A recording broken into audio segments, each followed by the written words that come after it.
Welcome to EB-5 Investment Voice, where attorney insights intersects with immigration investments. If you are a foreign investor, domestic fund manager, or enterprising entrepreneur and want to get the most out of the EB-5 program, you have come to the right place. I'm Mark Deal, and I'll be your co-host on this journey. I'm joined by your host, Mona Shah, and other attorneys at Mona Shah Associates, as well as immigration leaders from around the world. So let's get into EB-5 Investment Voice. Hey, Mona Shah. So this is going to be a little bit of a different kind of interview than the ones we've done in the past. We have your good friend and immigration attorney, Julia Park, here in the room with us. We've already had a couple of great conversations, so we pulled out the microphone. And you two have been on so many EB-5 panels before in the past that, quite honestly, I feel like a third wheel. So I'm going to step aside and just let you two run the conversation. But before I get out of the way, I would like to say, Julia Park, welcome to the show. Thank you very much, Mark. Mona, thank you for having me. I've always been admired, and I've always wondered when you were going to call me. Well, I understand, Julia, that you have a media show also, right? Yes, our regional center recently started a YouTube channel. And I can say I know why YouTube people quit their day jobs, because that in and of itself is a day job. You can't do anything else if you're going to operate that. And I'm in awe of how you've been consistently doing your podcast. So much work. I appreciate the work that goes into it. Well, just for our listeners, for the few people who don't know who Julia Park is, Julia, if you could do a little introduction to yourself. Sure. My name is Julia Park. I'm the managing director of Advantage America EB-5 Group. We're a regional center group. We run and operate 6 regional centers in the United States. Mostly our projects to date have been in New York. So our New York Regional Center is Advantage America, New York Regional Center. The acronym for our company is AAEB5. So if you go to youtube.com/AAEB5, you will be able to view our videos. And you have an interesting background, Julia, because prior to coming into the regional center, you had a different life. Yes. So originally, I started out as a translator in Korea, which I did for many, many years before coming to the United States. Oh, I didn't know that. Yes. I learn something every day. Yes. And I started out as a securities associate in one of the bigger New York law firms, and then transitioned into immigration, and soon thereafter discovered EB-5 as kind of my legal calling, because as many people know, EB-5 is a combination of immigration law layered onto a securities offering. Yeah, and business law, of course. Yes. But having the immigration background is definitely a huge plus when you're operating a regional center. Yes. Because we find that so many regional center people just have a lack of understanding of some of the basics when it comes to the immigration side, and then rely on a lawyer, which is what we're here for. Foremost, it is an immigration program, and as an immigration program, you have to be able to deal with the USCIS, which is a different type of entity onto itself in terms of communications compared to, say, the IRS or the SEC, other government organizations. Right. Well, at this point, I have a bunch of questions that I'm going to ask you, or rather we're going to discuss. As people are looking at the EB-5 program, it's becoming more and more prevalent outside of the normal areas. And I'll say normal because for the last few years, most of the EB-5 funding has been coming from Asia, from Korea, South Korea initially, and then to China. And we've always had trickles from the Middle East and Latin America and India. But now it seems like there's been a complete wave. And we are seeing more and more coming from India, and especially from local Indians who are here on H-1Bs. I agree. There is a big surge of H-1B Indian nationals already in the United States who are looking into EB-5. It's been happening for a couple of years now, but definitely in the past year, I believe there has been some kind of perfect storm that has created this increase in interest. I think it has to do with the combination of the fact that the EB-2, EB-3 priority date backlogs were looking at decades, depending on how you calculate it. But that's always been the case. So you have to layer on top of that the fact that EB-5 minimum investment amount has been threatened to be increased during the past 2 years. So people who otherwise might not have been interested started to get interested about 2 years ago. Well, if it's going to increase, maybe now is the time to do it. But layer on top of that the recent changes in the H-1B adjudications, I think, which is kind of pushing everything over the edge. Because if you have an I-140, which is an immigrant petition that's sponsored by your employer, and you have a I-140 approved and an H-1B and are perfectly happy in your job at, say, Microsoft or Facebook, you really don't need to do EB-5 because you're happy in your job. You're just going to stay there. Your H-1B will keep getting extended every 3 years, and eventually you'll get your green card. But there was some noises recently about extensions going out the window. That's where I'm getting to. It's that belief that the H-1B will be extended every 3 years has kind of been shaken for the first time. Right. And people are thinking, wait, is my H-1B in trouble? I have a decade left until my green card. Am I going to have to leave while I wait that out? There's also the people who have children here. Now children are growing up because the time has taken so long. So once a child gets to the age where they're applying for college, that also hastens, I think, the act of moving over to perhaps EB-5. Well, also the flip side of that, and I say this kind of jokingly, but I'm actually not joking, is that a lot of these younger H-1B professionals have U.S. citizen-born children. So in the past, I've had people say, well, even if it takes 20 years, eventually I'm going to stay with my employer because I love my job. And worst case scenario, my kid will turn 21 and become a U.S. citizen and sponsor me as a U.S. citizen parent.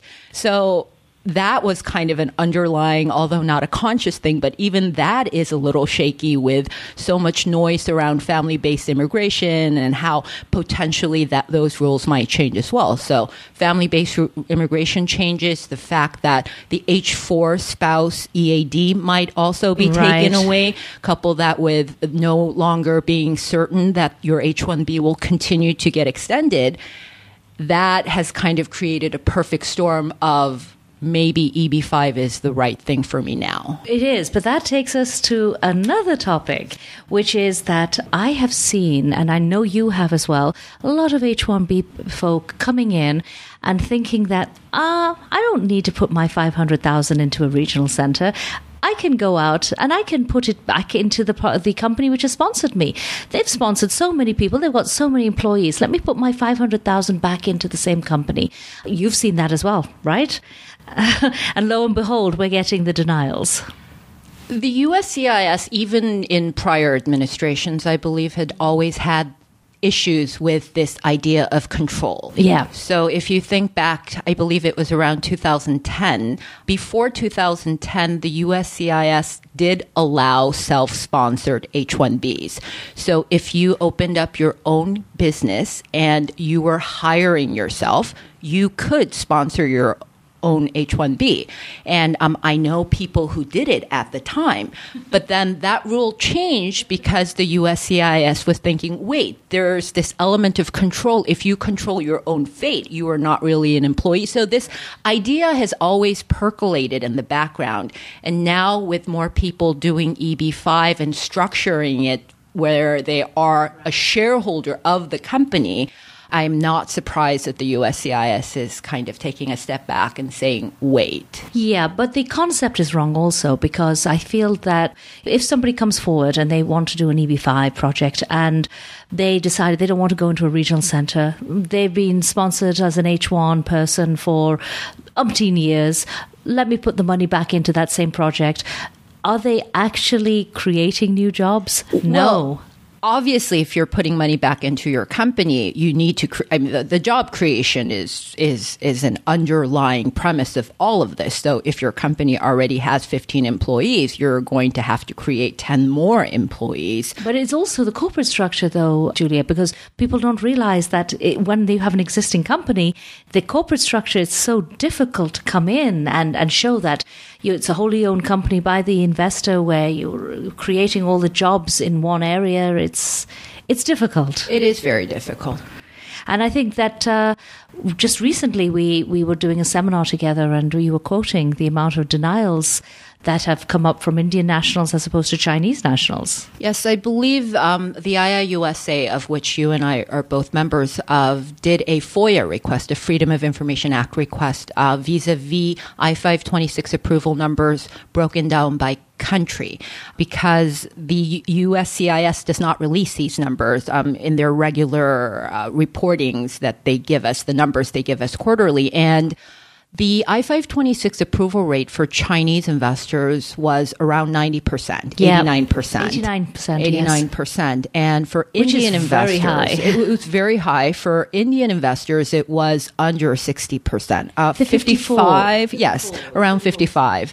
But you and I have both worked for Chinese clients and Indian clients. I don't think India is particularly more difficult than China. Not for the source of funds. Not for the source of funds. So that means that those denials are most likely coming from the project or the business side. So, of course, we don't really know because we don't have these petitions, but that is kind of what can be deduced from the numbers. That's true, but also Chinese tend not to have multiple sources in the way the Indians do and other countries do. Those multiple sources, and I'm telling you, they can be bad. We have cases in our office where we have more than upwards of 8 sources. They can get really convoluted. I don't think that helps either. I agree. But the whole idea of someone being here on an H1 and filing for an EB-5 has another issue, again, when we come to the source of funds. Because if the source of funds comes as a gift or from income overseas from the parent, that's fine. If it comes locally, there are slightly different rules. Because right? as an H-1B holder, you are only authorized to engage in employment through your H-1B sponsor employer. Right. So you really only should have W-2 wages. Now, if you have 1099 wages, that's clearly wrong. But this gray area of K1 income is partnership income. So if you hold an H-1B and you are a partner in a partnership or an LLC structured as a partnership, and you're getting allocated income from that, is that unauthorized employment? I mean, how do you draw the line? I'm waiting for that RFE. I can see that coming. Tell me, Julia, have you turned anybody away who's come in with on an H-1B with all K1 income? Yes, I have. It's very tricky. I advise on the risk. I also give them a number of referrals, such as to yourselves, and I ask them as a regional center to go speak to an EB-5 attorney who's well-versed in source of funds. But as an initial matter, I do spot problems, and I have turned people away. Yeah, that's probably is the best practices. Well, talking about best practices, as we go back to the IIUSA, as we're both members, and we're both members of the Public Policy Committee, it has been very interesting over the last 2 years, hasn't it? Yes. And I feel that right now, I feel that we are getting towards the end. I think with the declaration that we're about to receive from USCIS as to when the regs will come in, we actually might see the change. What's your feeling? I think that is definitely on the horizon. We might want to take a quick step back for those of some of the listeners who might not have been following the ins and outs of potential changes related to the minimum investment amount. But if I could just do a 2-minute overview, basically, as you already know, you're always going to do a 2-minute overview. It's the whole discussion surrounding minimum investment increase really has 2 branches. One is changing the law through Congress, the legislative changes, and the other prong is the administrative regulations. So USCIS, based on what they claim to be their authority in the laws, will just change the minimum investment amount. It's my understanding that the USCIS had been working on this since 2014 or around that time. During the Obama administration. Yes, because the minimum investment amount as we currently know it was established in 1992, went into effect 1993. So it was due for an increase. So there was some work on the USCIS side to increase that, but then Senator Grassley stepped in 2015 with proposed legislation, and the USCIS took a step back. Obviously, as a government organization, if you can achieve the same ends through legislation as opposed to administrative rule changing, it is good. It has more authority. And they took a step back, and since 2015 until today, I kind of stopped counting at 12. There were 12 different variations of bills that were not officially brought to the floor, but percolated throughout the industry that we've seen, of which 8 of them have had potential increased numbers, anywhere from $600 to $925,000. This has been going on for 2 years, and I think the USCIS last year finally decided that, wait, this isn't going to happen. So let's go back to what we were doing before, and the regulations were announced in January 2017, I believe 5 days before the inauguration of our current president, and they went through a comment period. Right, but they were supposed to announce the effect in April, and then they preponed it. Yes. So after the comment period, everything was quiet for a while, and then the USCIS said, wait, okay, it looks like the law is not going to change, so we're going to go back to the regs that we published last year, and we're going to make it official in April of 2018, and then a few weeks back we heard that they were going to make it official February of 2018, which would effectively be February 16, we'll find out if they're actually going to flip on the switch and when the effective date is going to be. Do you believe the effective date will be October 1 as is currently written, or do you think they'll give us a 60-day grace period? What do you think? I was under the impression that there had to be a mandatory 60-day period. And following the 60-day period, it would be a date thereafter. Mm-hmm. My opinion is that the date, and I'm guessing, will be sometime towards the end of April. Mm-hmm. Perhaps the beginning of May. Mm-hmm. We'll see. There's a logic in that as well, because they postponed the second part of the regulations relating to the regional centre changes, the security changes, and of course some of the changes relating to how much each regional centre is going to pay out for all security changes, which hasn't really been opposed at all. I think we're all in agreement there. I think the issue is that increasing from 500 to 1.35 is what the regulations are proposing. And 1.8. And 1.8 for the non-TAs is going to be a big burden for the industry. Right. I kind of say that in a roundabout way. Personally, I believe that if the regs go into effect, at least for a year, nobody is going to be interested in EB-5, regardless of what country you're from. The Chinese nationals have been moving away from EB-5 ever since the backlog started to become very long. So if you add on the increase in the minimum investment amount, that will kind of be a closing of the door. But there are two ways of looking at this. One is right now there are far too many applications pending. There are far too many projects out there for the amount of visa numbers. It's been wonderful that we've used EB-5 as alternative financing, in lieu of actual financing. But it's been taken one step too far, some would argue. Some of these billion-dollar projects, they're really sucking all the oxygen out of the EB-5 industry. So one could argue that this is what is needed to clean up the space. Your opinion? I don't disagree, but I think what the industry thinks they're going to throw the baby out with the bathwater. Is irrelevant, because I think what you say is true, but in another aspect, it's kind of irrelevant what the industry thinks, because at the end of the day, it is the individual investor who has to make the decision of whether or not to participate in the program.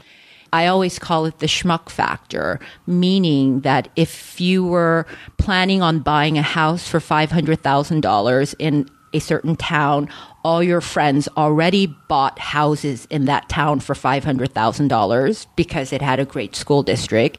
You think about it and you finally go back to sign the contract and the owner says, oops, changed my mind. It's $1.35 million now. It was 500 last month, but now it's 1.35.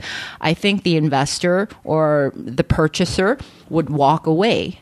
Maybe they'll come back 2 years from now because they really want the house and they really want the school district and they really think that the price is not going to go back down, so there are no other options. But initially, when there's a price hike like that, the investors will stop coming. But to layer that on to what you were saying, I think it is kind of a reset button for the industry. Yeah. I don't think EB-5 as a whole will go away, but it will change drastically. The type of deals will change. It might actually go back to the early 90s model where the projects were smaller and the investors had a larger stake in the business, as opposed to using EB-5 as alternative sources of financing in bigger projects like you were pointing out. I don't necessarily think that is a negative thing. And I mean in both ways. I don't necessarily think it's a negative thing the way EB-5 is being used as a financing tool, because that had enabled more and more people to have more confidence in the types of projects that are being offered. I agree, yes. And I also don't necessarily think it's a negative thing that market will kind of slow down, because the credit market in this country has improved compared to, say, 2007 or 2008. Well, I have to say that the projects which have been coming to our office for the last 2 to 3 years are hugely different from the projects we had 4 years ago, or 5 years ago, or 6 years ago. There's just no comparison. The standard is so much higher. Here's my worry, Julia. If we suddenly have a shortage of EB-5 investors, again, not such a bad thing with the huge backlog and the huge waiting lines, but the projects need the money. And will USCIS allow changes? Because obviously the projects will have to try and find alternative capital from another model if they're not getting it from EB-5. Otherwise, it's going to be a total disaster. Do you agree? I do agree, and I do believe the USCIS will be exerting some flexibility if, in fact, the fundraising for many of these projects come to a screeching halt. I think the question you're asking is, if a project restructures its capital stack because the EB-5 financing comes to a sudden stop, would that constitute a material change in that existing petitions that have already been filed based on the existing models, whether they would be in jeopardy? I firmly believe that won't be the case. I believe the USCIS, and we're always criticizing and whining and moaning, but they have in recent years shown the need to protect the investors, and they're always trying to, well, not always, but most of the time, the USCIS is trying to balance the two issues of EB-5 financing should be for projects that require it, that will create jobs. But that doesn't mean EB-5 money must always go into bad projects that can't financing anywhere else, and the last resort is EB-5. I think the if not kind of way of thinking that USCIS used to have a few years ago has gone away. By that, I mean, there was a very brief period of time in adjudication. That's right. Where the USCIS was saying that you have to almost proactively show me that if it were not for EB-5, this job creation would never, ever happen. And I think they have moved away from that position significantly. They do recognize that this is an investment opportunity that needs to create jobs, but it has to be at a reasonable level.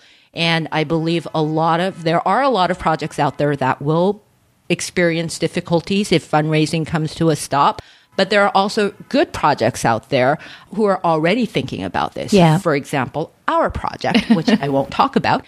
Ever since we started fundraising last year, it's always been kind of hanging over our head that EB-5 financing would come to a stop. And any responsible regional center or responsible developer who is putting together a capital stack has to take that into consideration. You can't just, close your eyes and hope for the best and expect your regional center or your agents to bring in all the investors that you need.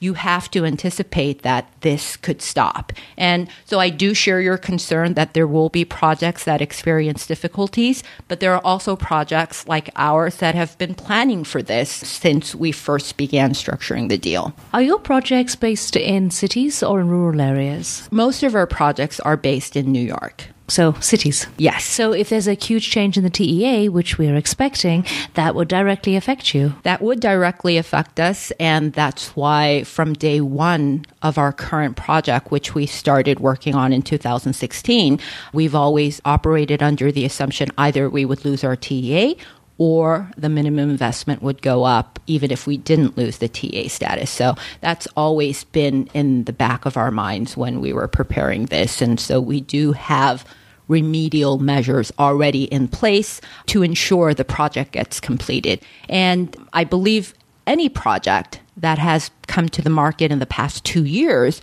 should have these measures in place, because yes, it's been hanging. It's like a Damocles. It's been hanging over our heads since 2015. It's not news. You can't claim, well, I didn't know this was going to happen. Well, I do believe there are more people obviously who can afford 500,000 than not. But the market in Canada, for example, didn't change when they increased from 500 to 800. The issue is, if all the good projects or the better projects, don't I say good or better, are in non-TEA areas, what will that mean to the projects which are in TEA areas? And if there is a huge gap between a TEA and non-TEA, will that drive more people into the rural area, and then subsequently they don't get their money back? Because the issue relating to your money being at risk is not going to change. That will always be there. It has to. It's an entrepreneurial visa. I do agree, but I don't necessarily agree that even though our projects are mostly in city areas, that because it's in a city or an urban area, it's necessarily a better project. And because it's in a rural area, that it's more risky. I think it really is a project by project analysis that people have to do.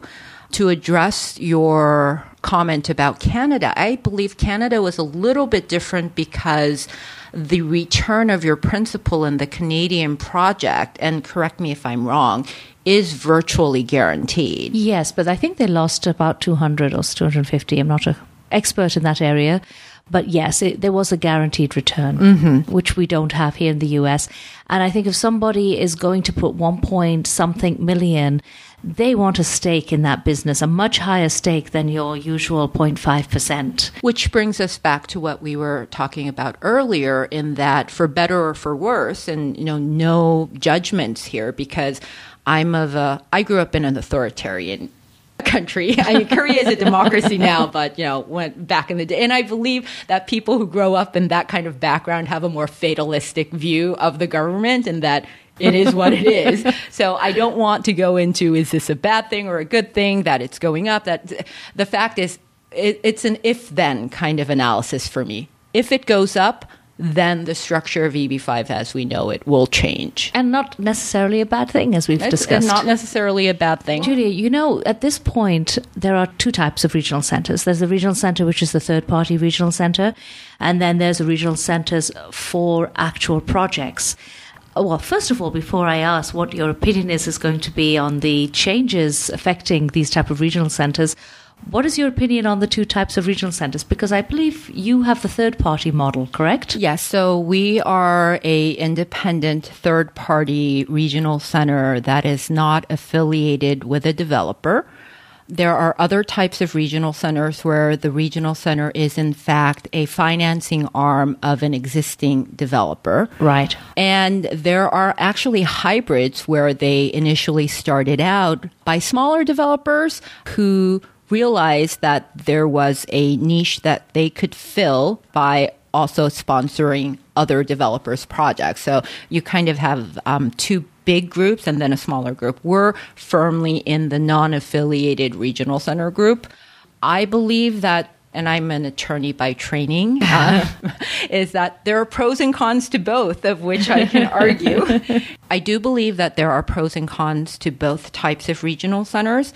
Obviously, for the independent third-party regional center like ourselves, the benefit comes from the fact that we are removed from the borrower, from the ultimate recipient of the funds, and we structure and select EB-5 projects based on the merit of the project, not because it's my project that I'm building and I like it. Yeah, well, I think we have seen that has started to come out as the slightly better model of the two, because there really is no conflict in that way. That said, ever being the attorney who can argue both sides, I can also see the benefit of a real estate developer-driven regional center as long as it invests in the regional center team that can operate the regional center in the way it's supposed to be operated.